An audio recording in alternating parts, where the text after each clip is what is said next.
لله رب العالمين والصلاة والسلام على سيد المرسلين محمد بن عبد الله الأمين وعلى آله وصحبه أجمعين أما بعد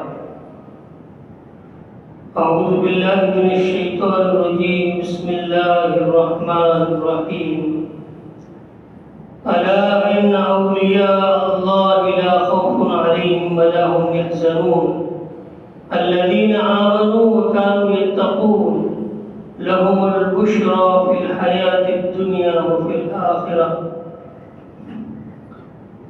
وقال النبي صلى الله عليه وسلم من عادى لي وليا فقد آذنته بالحرب سبحانك لا علم لنا إلا ما علمتنا إنك أنت العليم الحكيم رب اشرح لي صدري ويسر لي أمري واحلل عقدة من لساني يفقهوا قولي اللهم صل على محمد وعلى آل محمد كما صليت على إبراهيم وعلى آل إبراهيم إنك حميد مجيد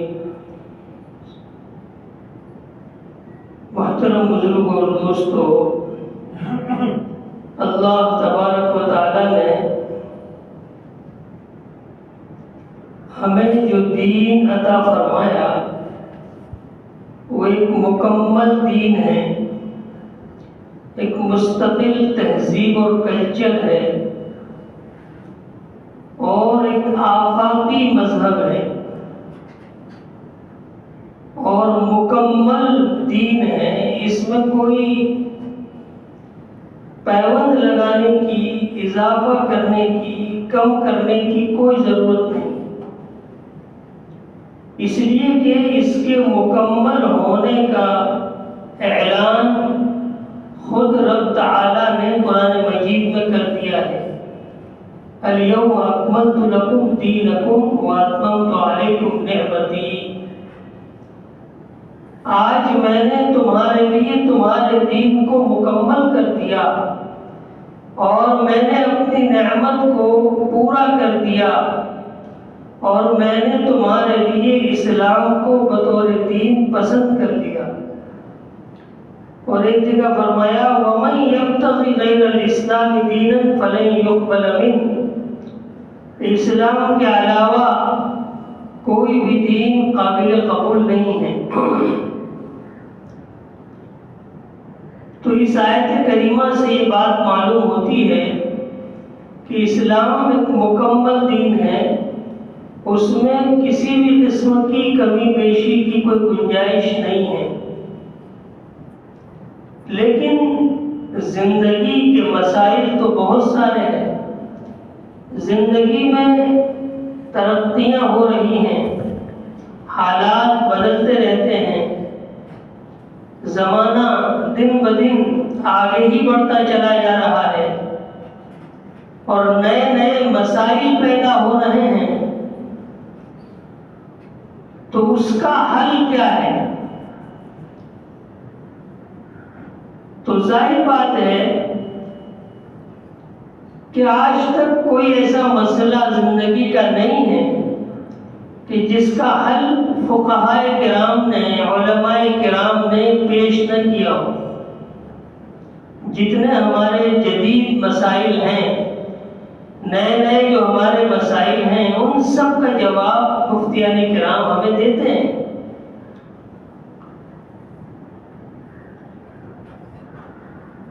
سوال یہ ہے کہ جب یہ دین مکمل ہے، مستقل ہے اور زندگی میں آنے والے مسائل بہت زیادہ ہیں، متنوع ہیں، الگ الگ ہیں، تو اس کا حل کیا؟ اس کا حل قرآن اور حدیث کی روشنی میں مفتیان کرام ہمارے سامنے رکھتے رہتے ہیں۔ جو بھی مسئلہ پیش آتا ہے ہم ان سے پوچھیں تو اس کا جواب ہمیں ملتا ہے۔ اللہ تبارک و تعالیٰ نے قیامت تک آنے والی انسانیت کے مسائل کے حل کے لیے دو چیزیں ہمیں عطا ایک تو ہمیں دین دیا، شریعت دی، اللہ کے نبی صلی اللہ علیہ وسلم نے ہمیں قرآن اور حدیث کی شکل میں ایک دین دیا، ایک شریعت دی، زندگی گزارنے کا ایک طریقہ دیا۔ اور دوسرا احسان جو اللہ تبارک و تعالیٰ نے ہم پر فرمایا وہ یہ کہ ہر زمانے میں جیسے لوگوں کی ضرورت تھی ویسے لوگوں کو اللہ تعالیٰ بھیجتا تھا۔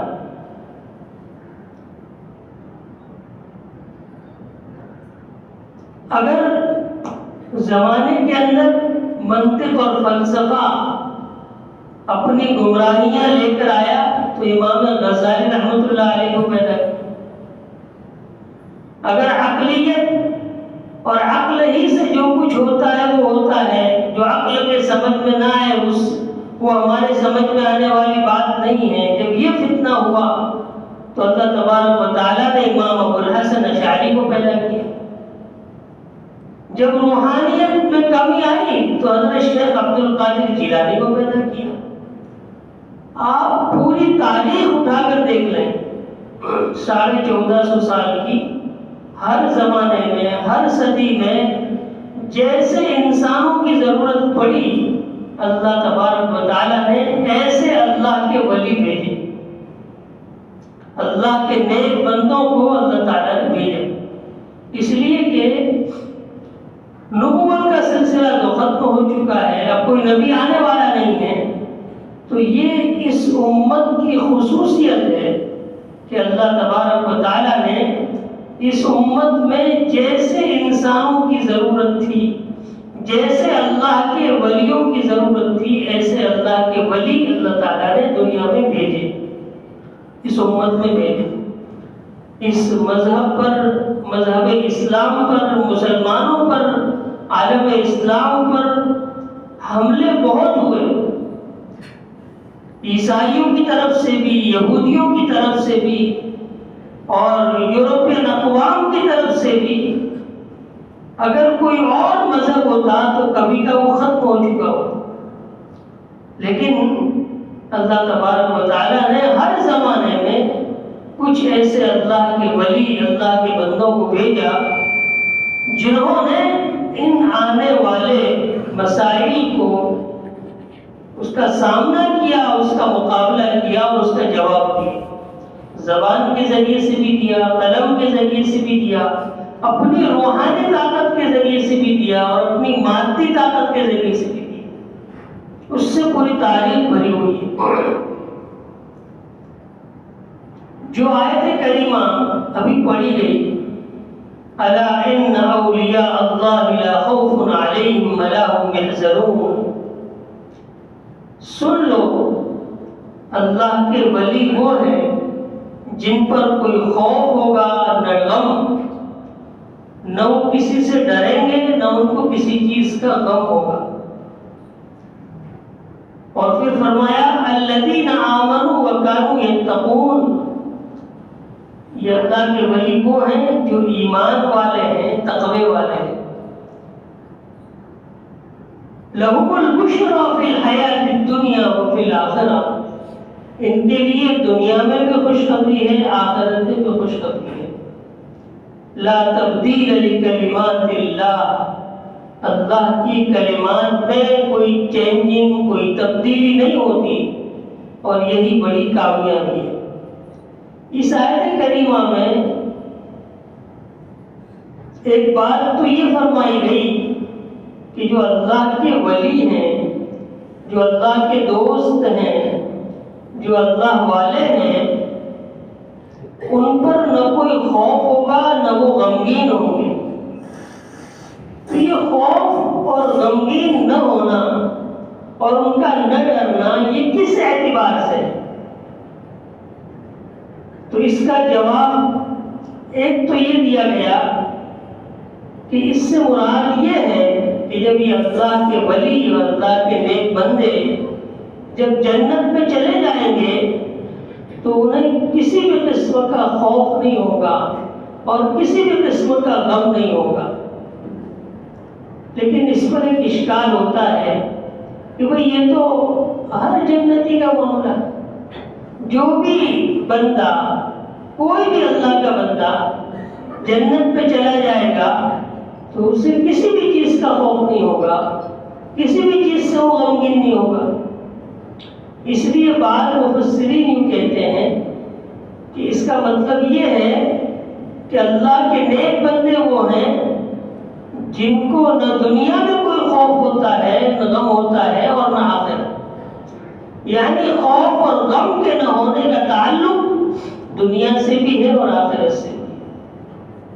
لیکن یہاں بھی ایک سوال ہوتا ہے کہ ہم دیکھتے ہیں کہ جو اللہ کے نیک بندے ہوتے ہیں ان پر آزمائشیں زیادہ آتی ہیں، ان پر حالات زیادہ آتے ہیں، تو پھر خوف اور غم نہ ہونے کا کیا مطلب؟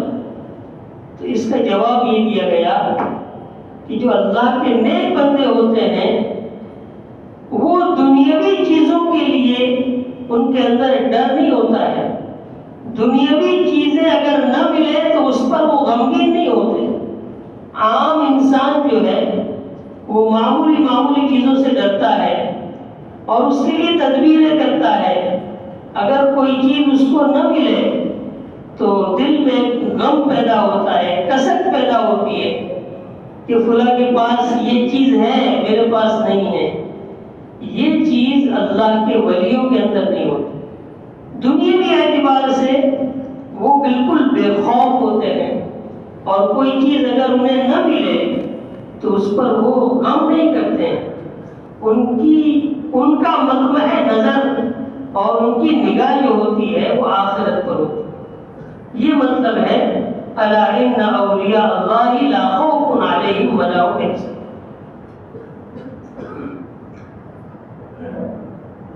اللہ کا ولی کسے کہتے ہیں؟ اللہ کا ولی کب بنتا ہے؟ اس کے معنی کیا ہے؟ اس کا مطلب کیا ہے؟ ولی کسے کہتے ہیں؟ تو ولی کہتے ہیں اس کو جو بہت قریب ہو، محبت کرنے والا ہو، دوستی کرنے والا ہو۔ تو اللہ کے جو نیک بندے ہوتے ہیں وہ اللہ سے بہت قرب رکھتے ہیں، اللہ سے بہت محبت کرتے ہیں۔ ایک حدیث پاک میں یوں ارشاد فرمایا گیا کہ میرا بندہ نوافل کے ذریعے سے مجھ سے قریب ہوتا ہے، میرا بندہ نوافل کے ذریعے سے مجھ سے قریب ہوتا ہے، اور اتنا قریب ہوتا ہے کہ میں اس کی آنکھ بن جاتا ہوں جس سے وہ دیکھتا ہے، میں اس کا کان بن جاتا ہوں جس سے وہ سنتا ہے، میں اس کی زبان بن جاتا ہوں جس سے وہ بولتا ہے، میں اس کا ہاتھ اور پیر بن جاتا ہوں جس کے ساتھ وہ چلتا ہے۔ مطلب یہ ہے کہ اللہ کا ولی وہ ہوتا ہے کہ جس کا کوئی عمل، جس کی کوئی بات اور جس کا کوئی بھی کام جو ہے وہ اللہ کی مرضی کے خلاف نہیں ہوتا۔ یہ ہے اللہ کا ولی، اور اس میں دو چیزیں ہیں بنیادی طور پر۔ ایک تو یہ ہے کہ اللہ کا ذکر وہ کثرت سے کرتا ہو، اور دوسرا یہ کہ اس کے اندر اطاعت کا جذبہ ہو، ہر وقت اللہ کے ذکر میں مشغول ہو، اللہ کی یاد ہر وقت اس کو رہتی ہو، اور اطاعت کا جذبہ ہو۔ اطاعت کا جذبہ ہونے کا مطلب یہ ہے کہ جن کاموں کے کرنے کا اللہ نے حکم دیا ہے اس کو وہ مانتا ہے، اس پر وہ عمل کرتا ہے، اس کو وہ بجا لاتا ہے۔ جو چیز اللہ کے نبی صلی اللہ علیہ وسلم نے کی ہے، جس انداز سے کی ہے، جس طریقے سے کی ہے، اس طریقے سے وہ اس کو کرتا ہے۔ یعنی اس کے اندر اللہ کا ذکر بھی ہے اور اللہ کے احکام کی اطاعت بھی ہے۔ وہ فرائض کو بھی انجام دیتا ہے، نوافل کو بھی انجام دیتا ہے، اور اللہ تبارک و تعالیٰ نے جن چیزوں سے منع فرمایا ہے اس سے اپنے آپ کو روکتا ہے۔ یہ ہے اللہ۔ اور حدیث پاک میں ایک علامت یہ بتائی اللہ کے ولی کی کہ اللہ کا ولی کون ہے، کہ فرمایا کہ اللہ کا ولی وہ ہے جس کو دیکھ کر خدا یاد آئے، جس کو دیکھ کر خدا یاد آ جائے۔ لہذا ہم اگر کسی شخص کی مجلس میں بیٹھتے ہیں اور بیٹھنے کے بعد ہمارے اندر دنیا سے بے رغبتی پیدا ہوتی ہے، اگر ہم کسی کی مجلس میں بیٹھتے ہیں اور آخرت یاد آتی ہے تو سمجھ لو کہ یہ اللہ کا ولی ہے۔ حدیث پاک میں فرمایا گیا کہ جس کو دیکھ کر اللہ یاد آ جائے وہ اللہ کا ولی۔ اور اس کے ساتھ ساتھ یہ بھی ضروری ہے کہ وہ بدعت سے اپنے آپ کو بچاتا ہو۔ جو شخص بدعت سے اپنے آپ کو نہیں بچاتا وہ اللہ کا ولی نہیں ہو سکتا، اس لیے کہ بدعت میں جو شخص مبتلا ہوتا ہے، بدعت کہتے ہیں ایسے کام کو جس کا ثبوت قرآن اور حدیث میں نہیں ہے اور اس کو ثواب سمجھ کر کیا جاتا ہے، وہ بدعت ہے۔ بہت سے لوگ اپنے سجادہ نشین ہونے کا دعویٰ کرتے ہیں، اپنے پیر ہونے کا دعویٰ کرتے ہیں، لیکن ان کے اندر یہ صفت نہیں ہوتی۔ وہ بہت سارے بدعات اور خرافات ان کے اندر پائے جاتے ہیں۔ تو جس شخص کے اندر یہ چیز ہو وہ اللہ کا ولی نہیں ہو سکتا، اس لیے کہ جو شخص بدعت کا مرتکب ہوتا ہے وہ گویا کہ یوں کہتا ہے کہ دین مکمل نہیں ہے، اس میں کچھ کمی ہے جو میں پوری کر رہا ہوں، حالانکہ دین کے مکمل ہونے کا اعلان اللہ تبارک و تعالیٰ نے قرآن مجید میں فرمایا۔ لہذا ولی وہی شخص ہو سکتا ہے جس کو دیکھ کر اللہ کی یاد آ جائے۔ اور ایک حدیث پاک میں فرمایا کہ جن کی یاد سے میں یاد آ جاؤں اور میری یاد سے وہ یاد آ جائے وہ اللہ کے ولی۔ آگے جو آیت کریمہ ہے اس میں اللہ تبارک و تعالیٰ نے دو علامتیں بیان کی ہیں، دو وصف بیان کیے ہیں کہ اللہ کے ولی ان کے اوصاف کیا ہیں، ان کی خصلت اور ان کی عادت کیا ہے۔ تو پہلی فرمایا الذین آمنوا وکانوا یتقون، کہ اللہ کے ولی وہ ہیں جو ایمان والے ہیں اور اللہ سے ڈرتے ہیں۔ ایمان کا مطلب کیا ہے؟ ایمان کا مطلب یہ ہے کہ جو اللہ پر یقین رکھتے ہیں، اللہ تبارک و تعالیٰ کو ذات کے اعتبار سے بھی اور صفات کے اعتبار سے بھی اکیلا سمجھتے ہیں۔ اللہ تعالیٰ کی ذات میں کوئی شریک نہیں، اللہ تبارک و تعالیٰ کی صفات میں کوئی شریک نہیں۔ رزق وہ دیتا ہے، اولاد وہ دیتا ہے، مارنا اور جلانا یہ اللہ کا کام ہے۔ کوئی چیز دنیا کی اس کی اجازت کے بغیر پر نہیں مار سکتی۔ ذات کے اعتبار سے بھی اللہ کو ایک ماننا، اللہ تعالیٰ کی عبادت میں کسی کو شریک نہ کرنا، اللہ کے علاوہ کسی اور کے نام پر جانور ذبح نہ کرنا، اللہ کے علاوہ کسی اور کی منت نہ ماننا، یہ ساری وہ چیزیں ہیں جو ایمان میں آتی ہیں۔ اور دوسرا وصف جو بیان کیا گیا وہ ہے تقوی، یعنی اللہ کا ولی جو ہے اس کا ایک خاص وصف ہے تقوی۔ اور تقوی کا مطلب یہ ہے کہ وہ اللہ کا خوف، اللہ کی محبت اور اللہ کے خوف میں کوئی ایسا کام نہ کرے جو اللہ کی مرضی کے خلاف، اللہ کا لحاظ کرے، اللہ کا پاس رکھے۔ یہ کام میرے اللہ نے مجھے منع کیا ہے، شریعت مطہرہ نے مجھے اس سے منع کیا ہے، یہ کام جو میں کرنے جا رہا ہوں یہ کام اللہ تعالیٰ نے اس سے منع کیا ہے، لہذا میں اس سے روکتا ہوں۔ اس وقت اس کو کوئی روکنے والا نہیں ہے، اس وقت اس کا کوئی ہاتھ پکڑنے والا نہیں ہے، اس کی اپنی مرضی ہے۔ حرام کام کو وہ کر سکتا ہے، ناجائز کام کو وہ کر سکتا ہے، کوئی بھی کام ہو سکتا ہے۔